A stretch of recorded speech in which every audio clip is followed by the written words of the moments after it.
It was a very good week for very bad news, but did anything good happen? Yeah, we'll tell you about it next on No Suck Saturday.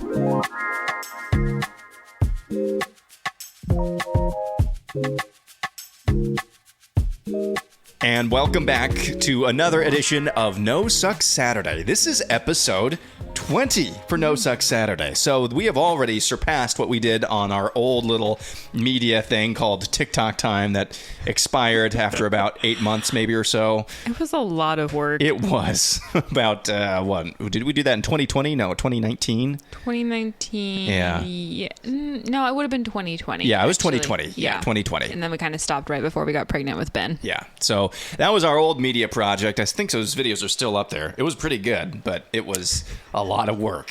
Yes, it was. So we're doing well, sticking around and sticking to it on this one. Of course, on this episode of No Suck Saturday, it's the first Saturday of the month, so you know what that means. It's time for Ask Izzy. And we are going to be talking about a topic that doesn't get talked about enough, probably. We're going to be talking about boobs. Yeah, it's true. And we'll have a guest along with us for Ask Izzy. But first, as always, it's time for 5 stories we think legitimately and objectively do not suck. And I will begin. Before Matt Stutzman, an athlete with no arms competing in para-archery seemed like an impossible feat. But the American archer has redefined the sport, showing it's possible to not only hold a bow with one leg, pull the bowstring back with one's jaw, hold all the tension and that potential energy and release an arrow, but to do so with an accuracy so unerring it won him a gold medal with the Paralympic record score of 149 last Sunday. Wow. Here's what that call sounded like. But here's Stutzman. He's got a chance. Yes! Just dead center. No arms for Mr. Stutzman. And he's able to do that. He's from Iowa, actually. What? Yeah, he's from Fairfield, Iowa. He was adopted when he was young by a Mennonite family, and he resides here in Iowa. Just an incredible story. Again, storing up, I don't know if you've ever shot a bow before, but storing up all that potential energy and holding it in either with in between the crook of your neck and your shoulder, or sometimes with his mouth. That's just an incredible feat, and he set a Paralympic record with a score of 149. So hats off to Mr. Stutzman, just proving that there's nothing is impossible when you set your mind to it and have the amount of determination that he did. Doctors are still unsure of why he was born without any arms. They still don't know a cause for that, but it's an incredible story. But I'm not done yet. Oh? Another story out of Iowa involving the Paralympics happened over the weekend as well. UNI, that's your alma mater. University of Northern Iowa swimming rising senior Olivia Chambers won her second Paralympic medal for Team USA on Tuesday, this time with a second place finish in the women's 200 meter, what does IM stand for? Medley? Something medley. Touching the wall with a time of 2:25.90. She's blind. Wow. She did this while blind, and she won her second Paralympic medal for Team USA. I think it was in high school, she just lost her sight one day. And again, much like Matt Stutzman, doctors can't explain why. They just don't know why. So 2 amazing stories out of the state of Iowa. We're not done with the state of Iowa yet, but I'm going to save that for my next story. Bella, what's your first good news story? All right. Well, we're moving out of Iowa and going right to Britain. So if you may remember on our last episode, I told you about the oldest man to do the fastest zip line. Yes. Well, staying on that theme, I bring to you the story of Minette, who is now the oldest British woman to go skydiving at the age of 102. What? Yeah. 102? Okay, this woman might be my hero. She's kind of amazing. This is not the first, crazy stunt that she's done. When she was 100 years old, she drove around in a Ferrari at 130 miles an hour. Oh, I love this woman. Right? She was married to a paratrooper. She served in the Women's Royal Naval Service in World War II. And she just loves doing all sorts of crazy stuff. which is amazing. But she had never even considered going skydiving until she heard about an 85-year-old that went skydiving. And she was like, well, I'm in good health. If he can do it at 85, why can't I? So at 102, she did it and said it was a lot of fun. And afterwards, they asked her what she plans to do next. And she said, I think I shall take up knitting. Wow. See, that's just the reason why that's such a cool story is she just has an amazing attitude. She does. She's so positive. Yes. Her whole thing is just, well, I can do it. Why not? Yeah. I might as well go try it. Yeah. And that's such an encouragement to me because, if you listen to the AM update, you'll know that things are just rosy around here all the time. No, that's not the case. But I love hearing stories about people who just have an amazing, impermeable, positive attitude. That's really cool. Yeah. Let's go back to the state of Iowa. This time a different sport, the sport of football. Of course, today, coming up later today, if you're listening to this on Saturday, is the big in-state rivalry. It's the Cy-Hawk game, pitting my Iowa Hawkeyes. They're playing at home against the Iowa State Cyclones. Well, I got to tip my hat, even though it pains me to do so, but not in this case. I got to tip my hat to the starting quarterback of the Iowa State Cyclones because over the summer, Rocco Becht went to I'm just going to call it what it is, the beleaguered community of Perry, Iowa, who has had a really rough year. Yeah. Started the year off with a school shooting, and you might have heard of that. It made national headlines. And then later in the year, a major employer, a meatpacking plant, decided they're going to move on. It's been a really rough year. And Rocco Becht decided that he wanted to give back to that community, or not give back to that community, but give them something to begin with. So he hosted a football camp for that community's youth. CBS has the game this afternoon. It's the first CBS game actually broadcast in Kinnick Stadium since 1985. Number one, Michigan versus number 2, Iowa, or maybe they've got the rankings flipped back and forth. But CBS did a special detailing this camp that Rocco Becht put on for these youth. And I want to let you listen to just a little bit. Perry, Iowa is a small town, about 8,000 people. It's a working class community. There's a lot of good things here that just make it feel like you belong. At the end of the day, it's just a small town Iowa with very accepting people that get along well with each other.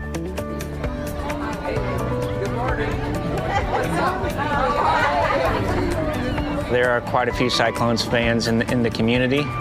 Perry to Ames about 40 minutes, so it's close. We like to think it is Cyclone country, too. Parents and kids are excited to be able to have Rocco here as well as some of the other Iowa State Cyclones.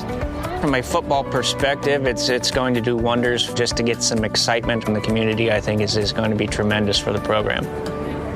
Appreciate you guys coming out. Those of you that do not know, my name is Rocco Becht. I play quarterback at Iowa State. I'm excited about today. I'm excited about you guys being here. All these guys are going to be with you guys today. Ask some questions, get to know them, because I know they want to know you guys. I don't think I'd be able to run this camp by myself, so I reached out to the We Will Collective, and they were all on board to help me out. We're not directly tied to the university, but we support Iowa State student athletes through NIL opportunities. And one of the main things we do is we actually partner with local nonprofits, so we use their NIL for good. And Rocco was a unique case, as this was all his idea. He said, I want to do a free football camp, and I want to cover all the expenses. When I first figured out that I wanted to give back, I couldn't find a better spot than Perry High School. Just knowing what these kids are going through, what these families are going through, really hit home. Breaking news right now, a huge law enforcement presence is surrounding Perry High School. This is an active shooter situation, and that's as far as we know right now. A 6th grade student was killed. 4 other students were hurt. So was the high school principal, Dan Marburger. 10 days after a shooter opened fire, the school's principal has died. Many say he gave the ultimate sacrifice.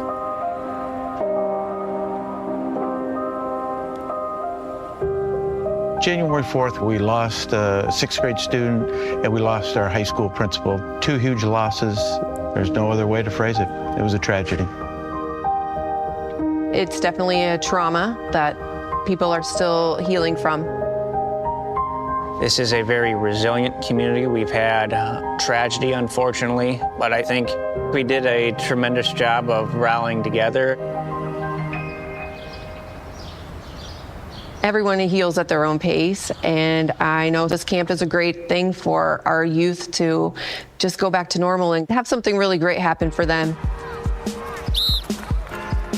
We've gone through a lot these past few months, so having these Iowa State athletes coming out and showing love, showing support towards us is great. Even. I appreciate that. Young kids look up to these players, and I think kids need to know that, bad things happen, but at the end, we have people that care, and we have people that are concerned about our community. So there you have a part of that story from CBS about the starting quarterback from the Iowa State Cyclones, Rocco Becht, using his NIL money, this name, image, and likeness, which I hate the new world of NIL, using his name, image, and likeness money for good, because that community, if you live around here, it has been a really rough year for them. And I'm really glad to see CBS highlighting just an objectively positive story from our state. Really good to see that. So that's my second, really our third story of the day. What is our fourth good news story of the day?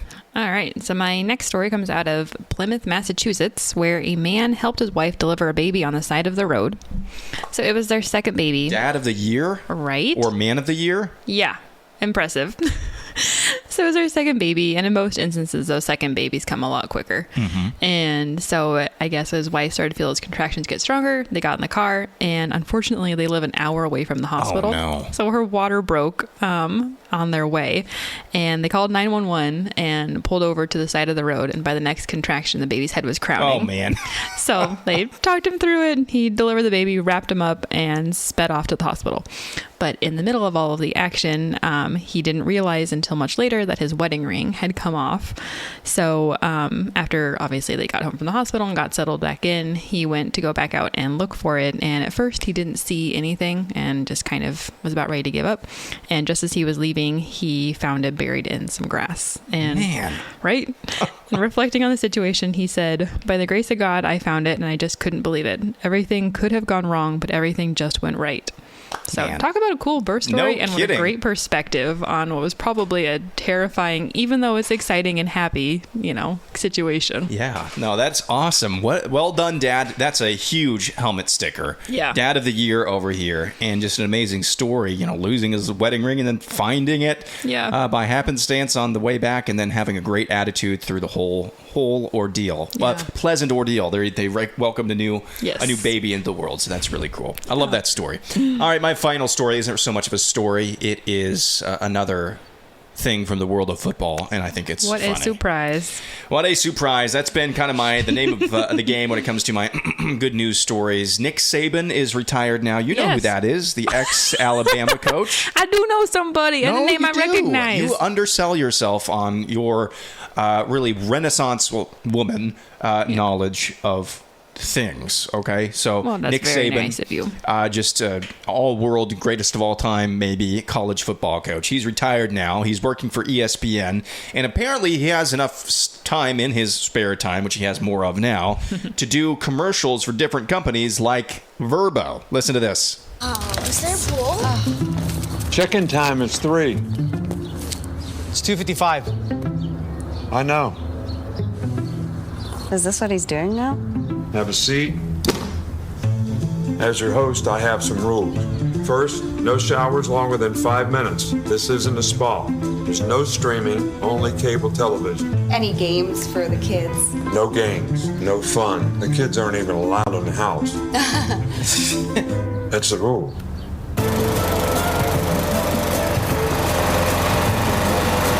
There's a great barbecue outside, but don't touch that. How'd you guys get inside? 2 flush maximum per bathroom visit. Yes, Coach. He's sitting in the hot tub with this couple now. You guys got about 10 minutes because this is daddy time in the tub. Meanwhile, at a Verbo, when other vacation rentals make you share your turf with a host, try one you have all to yourself. It translates better with video, but it's still pretty funny where Coach Saban is just the what do you call it? The home share. What do you host? Call it? Yeah, host who's just hanging out in the background all the time. I did do one of those. I think it was, I can't remember the name of it. I was in Albuquerque. I had a host as well. Yeah. But They were nice. I mean, they had a whole wing of the house that I just had to myself. But yeah, there are some horror stories out there of hosts who were just terrible, like Nick Saban portrays in that hilarious commercial for Verbo. Nice. That'll do it for 5 stories that objectively don't suck. Well, 4 stories that don't suck and 1 that I found funny. When we come back, we're going to be talking about boobs. Stay tuned.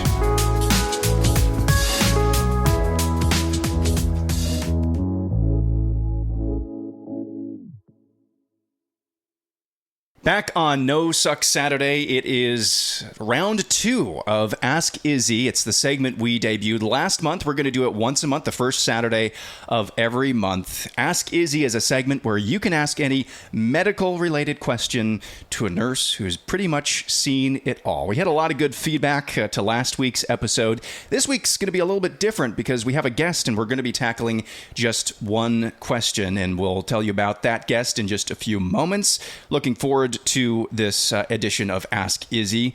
And before we get there, though, we do have a disclaimer. As a disclaimer, I am just a nurse who likes to research for fun, and this information is not intended to diagnose, treat, or manage any disease. Always consult with your doctor before making any changes. Well said. Well said. We have to give that out there so people don't sue our butts off. Yeah, I like to keep my license. Thank you. Yes, indeed. So this week, I said it's a little bit different. We're going to be tackling one question. We received this question from Debbie, and it's a very common question. I think it's going to maybe be relevant for maybe half of our audience. But it is an important conversation nonetheless. Mm-hmm. And it's something that you've had an interest in, obviously, because you're a mama. And this question is from Debbie, as I said. And this question is, what do you wish all mothers knew before they began breastfeeding? Yeah. And we have a wonderful guest with us this week to help answer that question.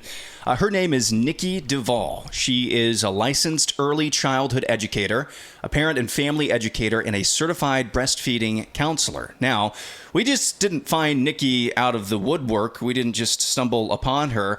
One of probably my only good friend from college is her husband, Andrew, and I've been really blessed by that friendship. He's a wonderful dude. We have a lot in common, too, and see the world through the same lens, and he's been a wonderful friend to me. And he told me about the project that his wife is working on, and it's called Beholding Baby. You can visit them at beholdingbaby.com. And Niki, that's where I'd like to bring you into this conversation. How are you doing? Good morning. I hope you're having a wonderful Saturday.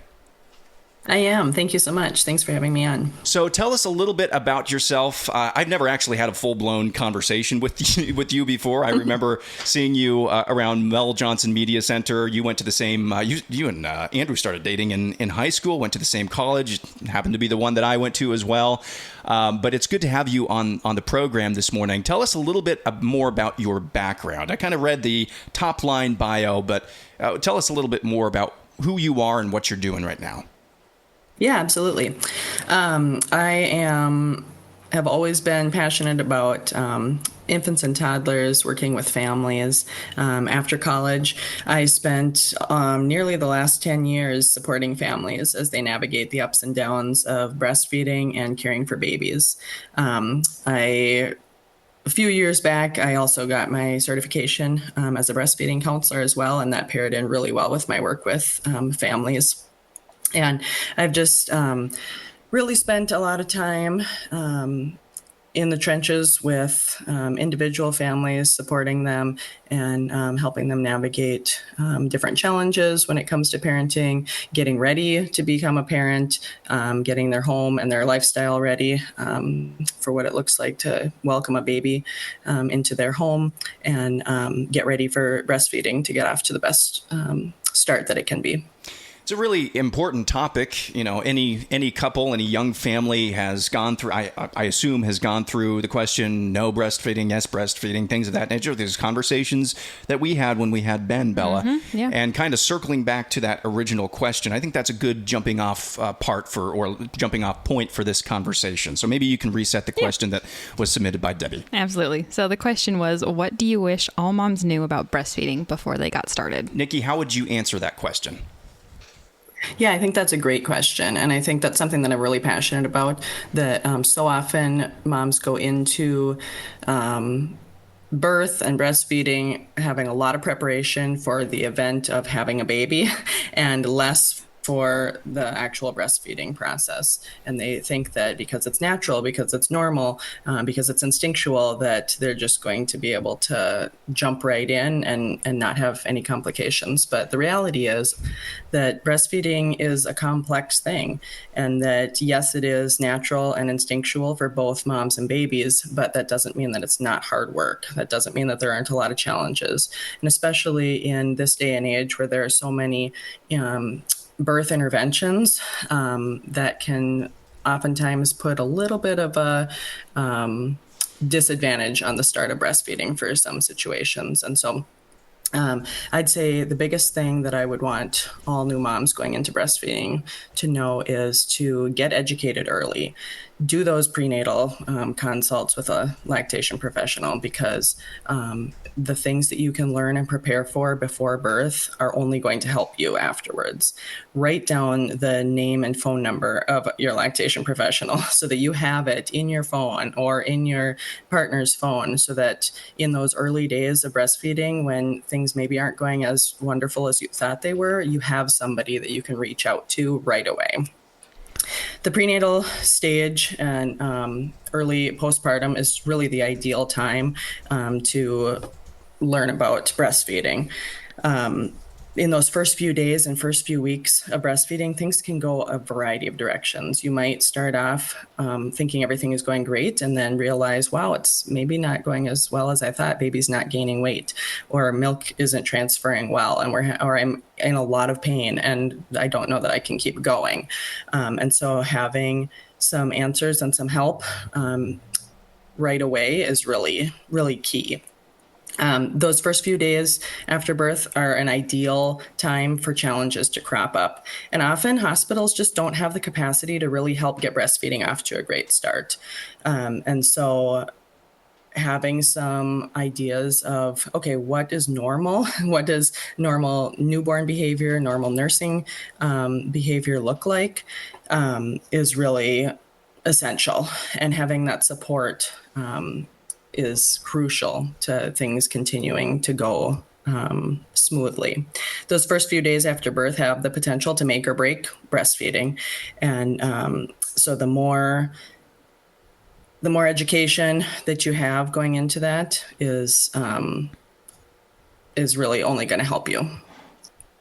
Yeah, that was a really, really great answer. I think that's going to be so helpful for moms as they're thinking about breastfeeding. I really liked your point about hospitals being limited as far as what they can help with. A little part of my background is I worked as a labor delivery postpartum nurse, and our training in the hospital was kind of abysmal, I'll be honest. It was, you would get 1 day with lactation.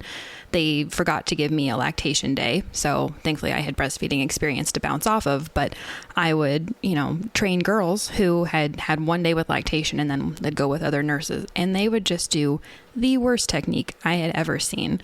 And I just don't think there's enough training hospital side to really, set moms up for success. And so I think your point about making sure that you have lactation support as an outpatient is so crucial. Yeah, absolutely. And unfortunately, so often breastfeeding is not the priority of hospitals. They're looking at so many other things to make sure that there aren't complications going on after delivery. And successful breastfeeding isn't always number one on a lot of those lists. And so a lot of times moms can leave and their postpartum nurse maybe said, yeah, it looks like it's a great latch. And so then they believe, okay, they have a great latch. So this extreme pain that I'm experiencing a few days later must be normal because they said I have a great latch. Exactly. And one key thing to know is pain is not normal. It's common, but it's not normal. And there is help for that. So if you're experiencing pain when it comes to breastfeeding, get help right away. There's no shame in asking for help. Don't assume that if breastfeeding is not going well, that you're doing something wrong or that you're failing as a mom. Get help right away, because the sooner you can get that extra support, the better off you're going to be, the quicker you can get to some solutions and figure out what's going on. Yeah, that's a really, really great point. What are some common things you see that can cause discomfort with nursing in those early days? Latch is one of them. Oftentimes, the biggest thing that we go back to when a mom is experiencing pain with breastfeeding is the latch.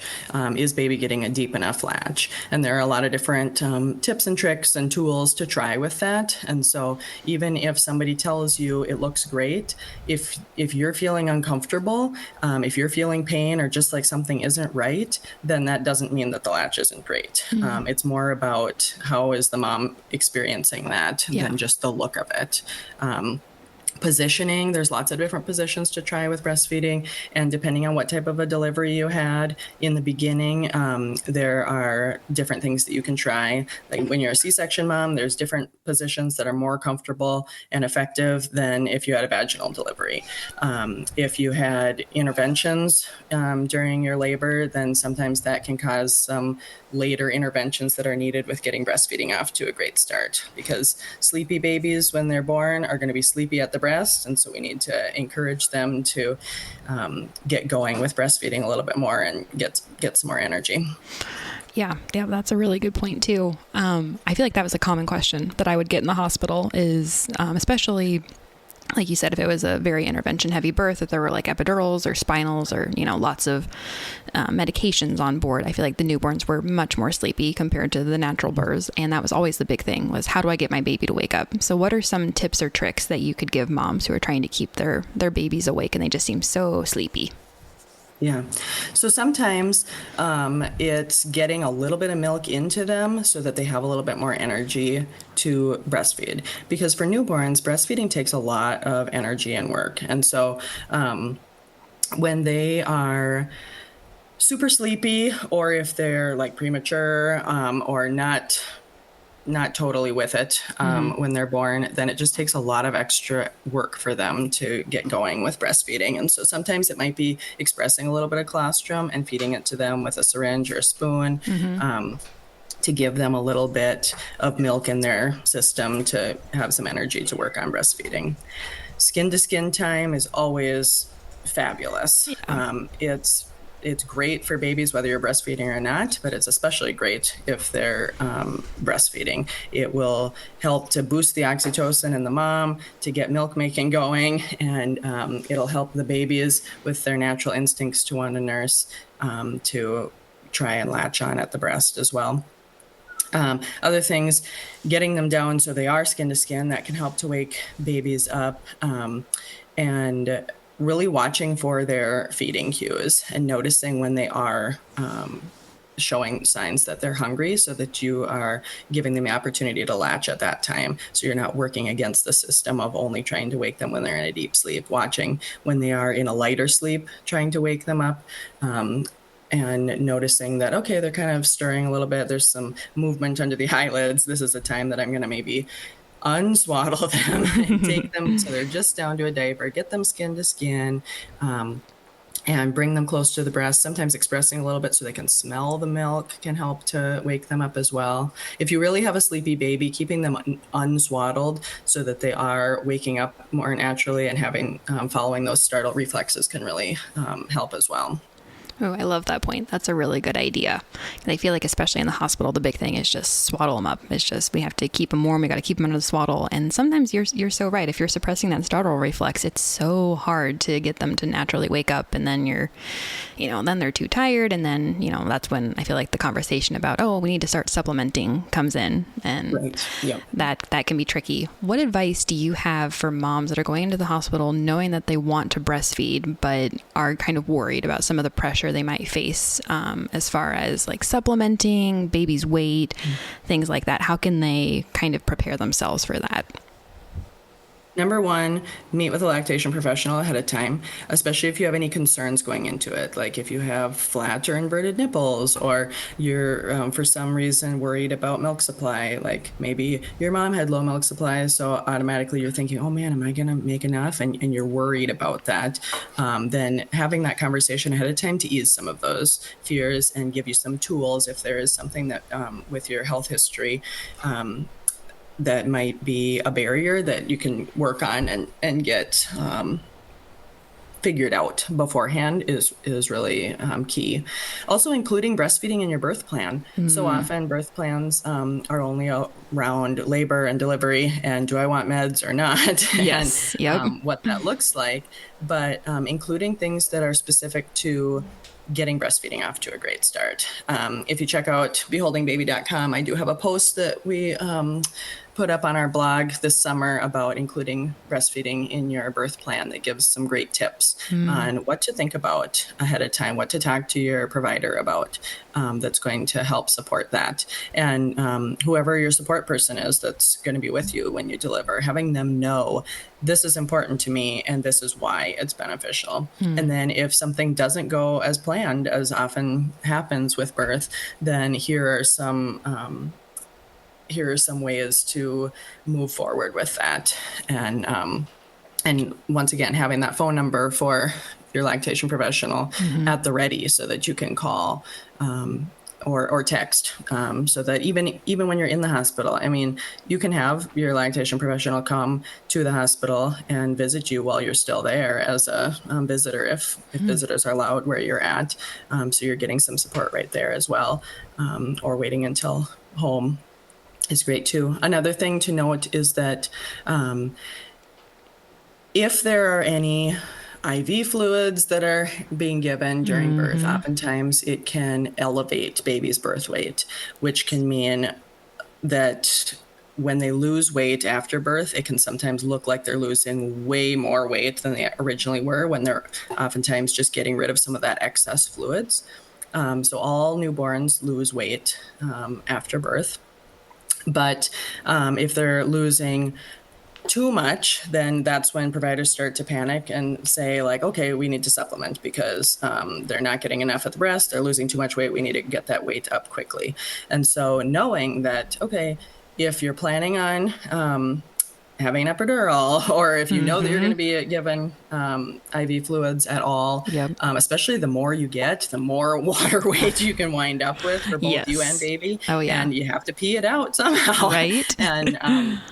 And so that can sometimes be a concern in the days following when they're doing those weight checks to notice, like, oh man, it seems like they're really just continuing to lose weight. And so a good thing to put in your birth plan is having baby's weight checked at 24 hours old, because that's a better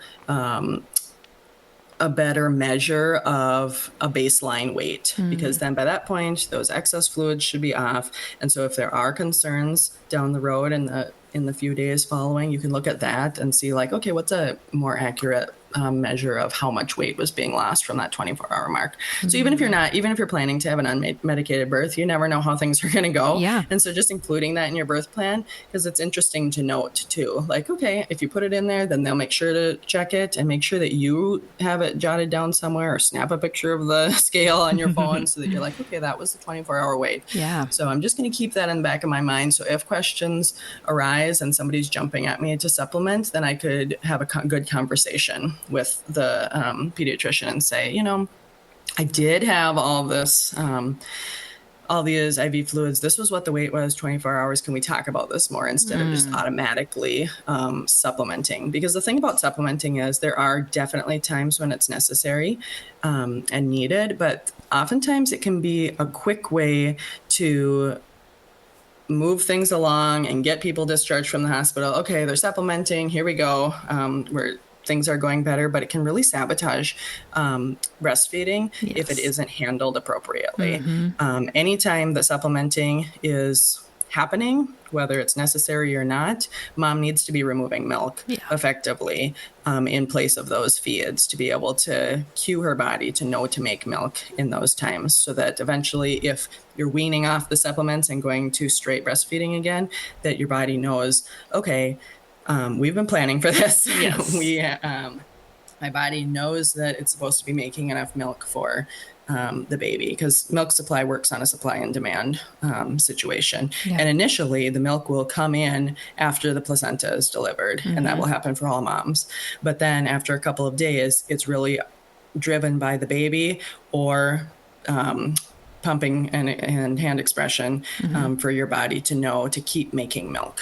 And those first 2 weeks after birth are critical in setting the stage for building a full milk supply for the duration of your breastfeeding journey with this child. And so it's really important that if your baby is not latching in the beginning, if you're supplementing for whatever reason, if there's just ineffective milk transfer, maybe latching isn't going so well and you're working through what's going on, why are they not seeming to be removing milk effectively, then knowing that it's your job to take that on and like, okay, I'm going to pump or hand express after these feeds or in place of if they're getting supplements, so that my body knows to keep making milk. This is important. And then some of those other things can be worked on for a little bit longer of a duration if needed to, but that 2-week window is really key in getting your milk supply calibrated for the long haul. Niki DeVall, beholdingbaby.com, is our guest this morning on No Suck Saturday. Ask Izzy. Niki, wealth of knowledge, to be sure. This is just listening to this conversation. It sounds like a number of conversations that, Bella, you've helped being a labor and delivery nurse in the past yourself. You've helped with a lot of moms kind of navigating, or a few moms kind of navigating or having a few questions. And boy, we're tracking right along with you.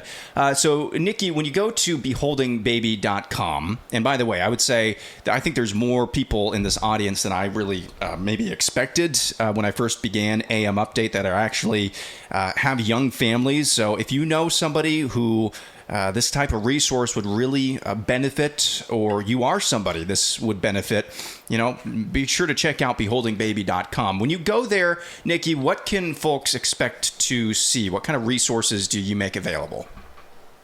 Yeah, so we have a variety of offerings. We have free blog posts that we put on pretty regularly. They're also posted on our social media pages on Instagram and Facebook that you can follow us at for regular tips and tidbits about all things babies and breastfeeding. We have currently a couple ebooks on there, one for purchase about weaning from breastfeeding. And then we have another one on postpartum meals, and that one's a free one that if you subscribe to our emails, you'll get that to your inbox when you subscribe to our website emails about that. We have some online classes of preparing for getting off to a great start with breastfeeding. And then we also have some gift certificates that are new on there that if you want to gift a service to families that are interested in breastfeeding or just wanting some support with their baby, you can do that. That can be great for baby shower gifts, or if you're attending a baby sprinkle, they're doing those things these days, whatever it might be, those can be great gifts, especially if you are a parent yourself and you know the value of that support, then that can be a really great offer. We also do one-on-one consultations. And so if that's something that you're interested in, whether it's prenatal conversation or after birth, we have a variety of packages on there, and a feature for asking a quick question. So if you have a quick question that can be responded to within one email and not a back and forth conversation, we do have a spot for that too, for a discounted price. Wonderful. Yeah. Well, beholdingbaby.com is where you can go. Again, if you know somebody who would really benefit, you think might benefit from this, if they're going through some struggles early on, or maybe they've got a birth coming up and, they're maybe starting to get a little bit nervous or anxious about what happens after baby comes into the world. This sounds like a wonderful, wonderful resource. And knowing Andrew and getting to know Niki for a few minutes here this morning, I know Andrew and Niki both are good people.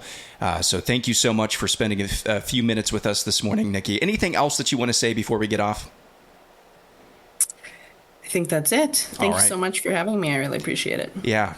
Pleasure's all ours, as always. So appreciate you. Beholdingbaby.com. You can find more information there, more resources available there as well. So, Niki, thanks for joining us this morning. Ask Izzy. This is another fantastic segment. And if you have any medical-related questions that you would like to ask a nurse who's kind of seen it all, you can do that, as always, at Ask Izzy. That's IZZY. Ask Izzy, NSS, at gmail.com. Ask Izzy at gmail.com. We make this episode free for everyone. You don't have to be a $5 a month iTunes podcast subscriber. We make this available for everyone.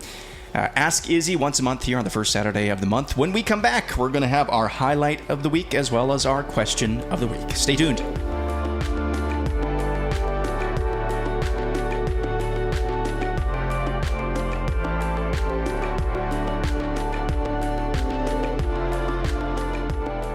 Back for one final segment on No Suck Saturday. Great episode so far today. Let's see if we can make sure that this ends terribly. Perfect. Yeah. It is time for our highlight of the week as well as our question of the week. And first, I think I'm going to go first on our highlight of the week. Are you good with that? You That's good with fine. that? You fine with that? Oh, that's all right. You good with that? I guess so. My highlight of the week is this from earlier in the week. Our little Abby Dabby Doo is starting to giggle more and more. And I love nothing more when it comes to our children than hearing our kids laugh. Yeah. It's the best thing, and this is no different.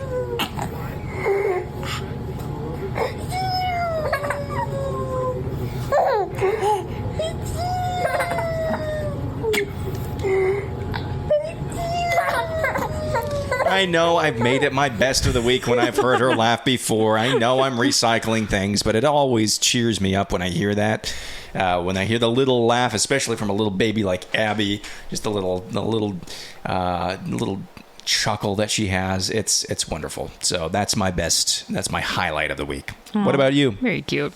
Highlight of my week was probably last weekend where we over Labor Day we got to hang out at my parents' house. My sister came into town. She was flying back from a bachelorette trip and got to hang out at the house, and Ben has spent the entire week talking about Auntie M and how much he enjoyed getting to play with her. And it was really fun to get to see all of them and let Ben run around in the backyard and just hang out and eat food. Yeah, no, that was a good day on Monday, on Labor Day. So, good day. What is our question of the week?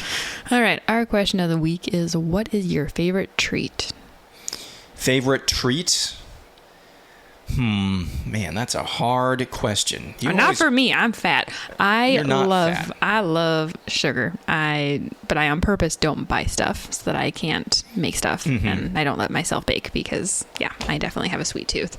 So I eat dark chocolate and pretend that it's good. But my favorite treat is no-bake cookies. Oh, that's a good one. Oh my gosh, I could probably eat an entire batch of those if I am just like mindlessly not paying attention. And yeah, those are so good. It's just the peanut butter and the chocolate and the butter. So bad. Yeah. So good.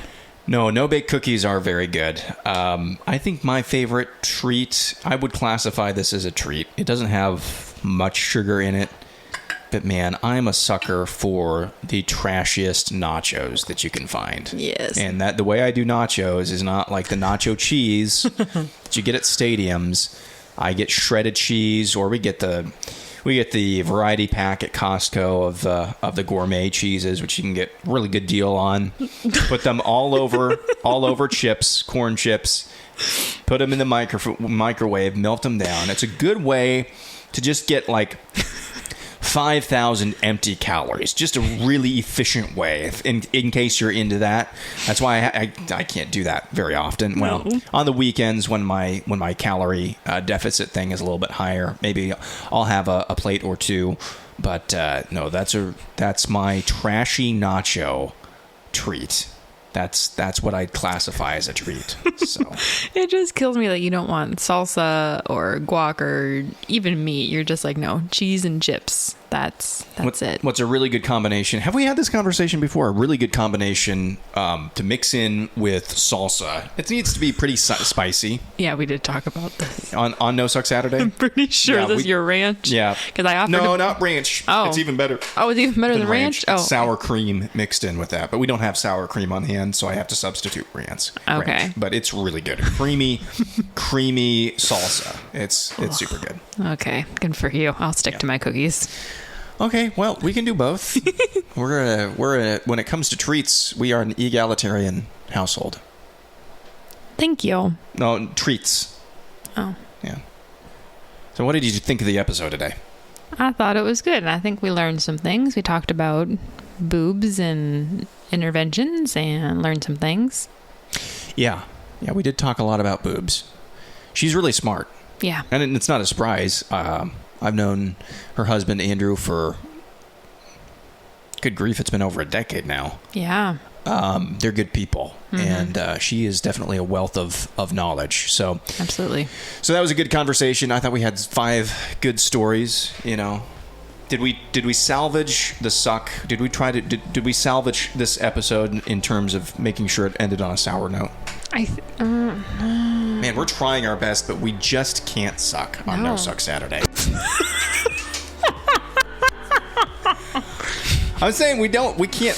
It's a No Suck Saturday. I'm trying to suck this thing up, trying to make sure this thing ends on a dour note, but I just can't. It's not within me. Plus, it's a Cy-Hawk Saturday.